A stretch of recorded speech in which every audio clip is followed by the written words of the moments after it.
Kaum Ed yang hidup di zaman Nabi Hud merupakan bangsa yang kuat dan kaya raya. Mereka merasa tak terkalahkan dan mendustakan peringatan yang disampaikan oleh Nabi Hud, yang mengajak mereka untuk menyembah Allah dan meninggalkan kesombongan serta keburukan. Walaupun Nabi Hud memberikan nasihat dan amaran dengan penuh kesabaran, kaum ini menolaknya dan tetap berbuat dosa.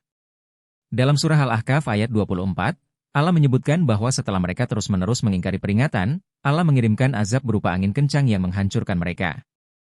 Angin tersebut berlangsung selama 7 hari dan menghancurkan segala yang ada di sekitar mereka, membinasakan kaum yang durhaka ini. Kejadian ini menjadi pelajaran bagi kita untuk tidak mengabaikan peringatan Allah dan selalu menjaga kerendahan hati. Seperti kaum Ed, kita juga bisa binasa jika sombong dan menolak kebenaran.